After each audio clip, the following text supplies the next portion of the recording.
He raised Kalendor above his head. Silver lightning crackled from the blade, jagged streaks arching toward the great dome above. "Stop!" he shouted. The fighting ceased. Men stared at him in wonder over black veils from beneath the rims of round helmets. "I am Rand al'Thor," he called, so his voice rang through the chamber. "I am the Dragon Reborn." Kalendor shone in his grasp. One by one, the veiled men helmeted. They knelt to him, crying, "The dragon is reborn! The dragon is reborn!"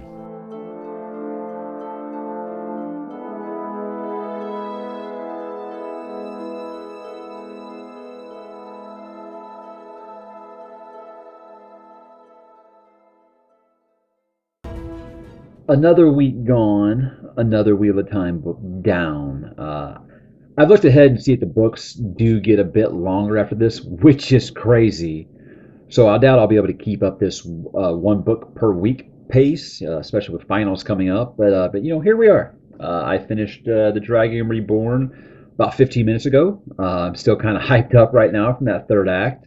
And man, I can see now Brandon Sanderson growing up as a fan of Robert Jordan. I can see where he got his writing style from because, like Jordan, he likes to build, build, build, build, payoff, using that structure. And I'm here for it because that was crazy good.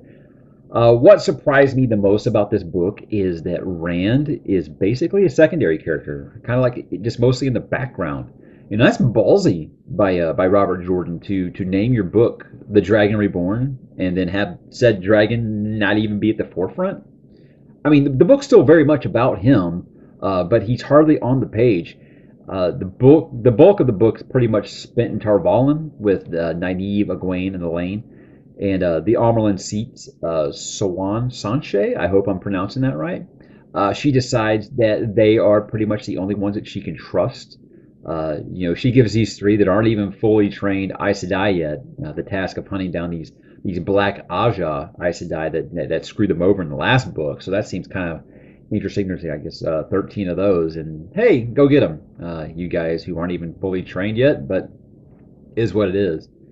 But that pretty much leads every character in this book on a journey to the nation of Tyr, which is where this legendary sword Kalendor is, which is basically Excalibur. If Rand can pull the sword from the stone, he'll be king.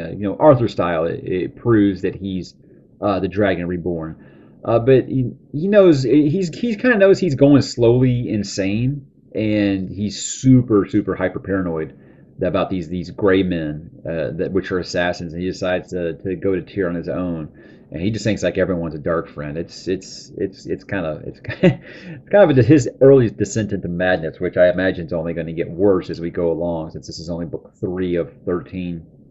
But so we have Nynaeve, Egwene, and Elaine in one group. Perrin, Lan, and Loyal are in another. And I guess Matt teams up with Tom, which I was crazy for. So they got these different squads, just like we have in the first two books. Just kind of all on the long way to Tyr. They're going to be taking the long road. There's going to be no fast travel, as I put it last time in this. But we get the important development along the way before the huge final act that I think was even better than the last book, which I love. So, like I've been doing, I'm going to kind of go through the big characters here and talk about what I liked for each. Started off with Rand. Like I said, he's basically MIA here. He's going crazy. He starts hacking up innocent folks that he thinks, because he thinks damn near everyone's a dark friend. And I mean, it's just dark as hell where Jordan takes some of his stuff, and it was surprising. But his third fight with Balsamon, which is something I talked about in the last book bothering me, that they were basically turning him into Cobra Commander. It's really good stuff, but it makes me wonder if Jordan had kind of planned for this to be a trilogy, and he just tweaked the ending after the series had become so popular. With Perrin, I was right in my last video that he's starting to seem like he's going to lose control of his wolf tendencies. I think he even runs on all fours at one point. He's now visiting what is called a wolf dream, and I don't know if it's the same thing as I'm going to butcher this word, guys. I'm sorry. I don't know if it's the same thing as the Teleron Riyadh. Is that right? if that dream world that Egwene keeps frequenting, I don't know if that's the same thing. I'm going to assume that it is, and they're just calling it different things. So he's talking to Hopper, which is one of these dead wolves in the real world, and it's some trippy stuff. I really like it. But I'm guessing he's going to have to find Elias from Eye of the World, the first book, to kind of teach him how to control the whole wolf brother thing, or else I don't know. Maybe he's a werewolf by book 6 or something. Who knows? Um, I also think he's getting a love interest in the form of Fail, which it seems like Jordan's starting to pair some of these folks off now, and I expect that probably to continue when you got this many characters. Matt, he's finally healthy, so he's finally doing something. Still not this super duper fan favorite that I've seen from the fandom. Uh, Again, if it's a slow build, I'm fine with that. The Aes Sedai seem to successfully unbind him from that whole dagger thing, and they just kind of put it in some box. And I'm thinking we're going to see that box again somewhere down the line. But I guess we've learned what his. I said it felt like everybody from the Two Rivers kind of got like their own superpower, except for him. I guess we learned this one that he's tremendously lucky. He's basically a Ninja Turtle, Donatello with his quarterstaff. He has a sparring match with Gawain and Galad, and he whips both of them. So that was rather surprising. I was like, okay, he's gonna. These two guys are trained to be warders, and he just whipped both of them rather easily. It seemed like. But he teams up with Tom to deliver a message to Egwene and Nynaeve and Tyr, and then later on decides to undergo a rescue mission when he finds out that they're captured by the Black Aja. And then Tom has that feeling of every time I think I'm out, they pull me back in things. He's saying, he's too old for this. He's done with the whole game of houses thing. But he's mostly drunk, sick, or injured for most of this book. But, I'm just happy to see him back and playing the whole game of houses. Uh, he does have one passage that I really liked, and I'm going to read it. I wrote it down here. He says, "Such trouble it causes killing a man, even when he deserves killing. Killing a man who needs killing, and sometimes others pay for it. The question is, was it worth doing anyway? There's always a balance, good and evil, light and shadow. We would not be human if there wasn't balance." And I freaking loved that. It made me think of the all we have to decide is what to do with the time that's given to us speech that Gandalf gives Frodo in Fellowship of the Ring. So, hey, there's my one Lord of the Rings reference per episode. I'm going to see what I'm going to have. Nynaeve, well, she's still Nynaeve. Everything has to be her way, and she's not going to mince words on how she feels. And I'm just accepting that's her character at this point. I do think the book spent a little too much time with her and Egwene. And while I like both of those characters, I didn't quite find the White Tower stuff compelling enough to carry an entire book. And I felt like this book's about 70% them. So I do have my gripes besides really, really liking that last act. Again, Egwene she does go through the whole three arches thing to test for becoming accepted like Nynaeve did in the last book, and it's even more bananas. And I said in the last episode for the Great Hunt that I don't know if when Rand was having his visions of seeing how powerful Egwene would become, if they were just possibilities of what could happen or what's going to become. In her vision, is she is also the Amerlin seat, and also have noticed that she sees that Elida is a Black Aja in one of these visions.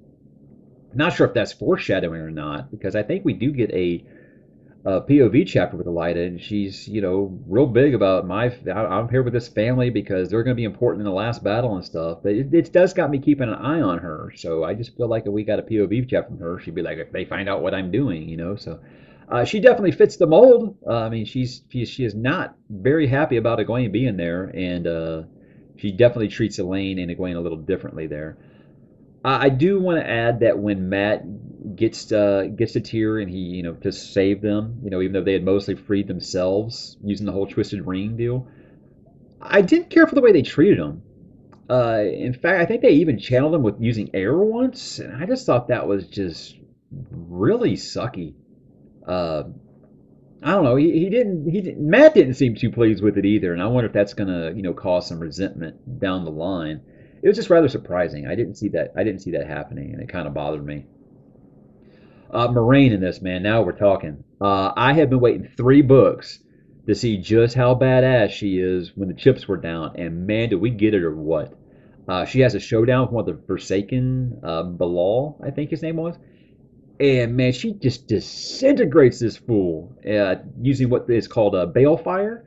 I don't know what that is, man, but I want to find out more about it. I assume it's some kind of fire magic. It was just like a huge moment, man, and it made the hair on my arm stand up, and I was like fist pumping. It was awesome. As for the stuff I didn't really care for, I thought entirely too much of this book. I alluded to it earlier. I spent way too much time with Nynaeve, Egwene, and Elaine. Like I said, I like those characters and their actions in the third act. It made it all make sense. But after about the 15th chapter of those three, and they weren't short chapters either, it almost started to feel like a chore. Also, Lan is non-existent again, and I do not like this progression. As the current number one in my Wheel of Time character power rankings, I am hoping that we do get more Lan. If he just stays this character who gets a couple of sentences per book, I'm going to be very bummed out. And I won't rehash it entirely. You can watch the Great Hunt review for why I think this. But this is the third straight book where it's ended with Rand fighting Balsamon, and he wins rather easily. However, this time there is a body. There is a body, so I can assume he's actually dead this time? Question mark. Even though Moraine is all like, "Not so fast, my friend," when Matt thinks it's all over, and I believe it's Egwene says that he might be Ishmael. Ishmael? Is it Ishmael? I might be saying that wrong. One of the Forsaken. Moraine says he's not actually the Dark One. So, like I said, this is where I feel like Jordan's shifting gears from this being a trilogy to it being an ongoing series. I feel like that's definitely where it he kind of tweaked a few things. So I definitely don't think I'm going to see Rand versus Balsamon in the finale of the fourth book. I mean, I hope not. I mean, like I said, if I get that 14 times, also a little minor annoyance. As much as I like the characters being together, it seems like every group, okay, we're here, we split up, and then we're all going to come back for the final act. I'm okay with them staying in different spots. You've got so many characters at this point; they can do different things. I'm okay with that, or just have them stay together. I don't really know. Just I'm starting to see like a formula here, and I'm hoping this isn't just like a new form, the same formula for every book. I don't want it becoming like an MCU movie or something like that, where I can miss an entire chunk and know exactly what happened. Um, but in the end, I mean, this book probably has my favorite single moment from the series, going from Moraine fighting Bilal to Rand taking the sword, pretty much until the end of that act. I do think we get a new big bad in the Shadow Rising, or maybe it's Selene or someone new. I don't know. I'm definitely intrigued, and since I am feeling Taverin, I'll probably go ahead and start that book on Monday. So my threats to take a break after Dragon Reborn were very, very hollow because, again, he is ending his book so well. I've got to see what's next.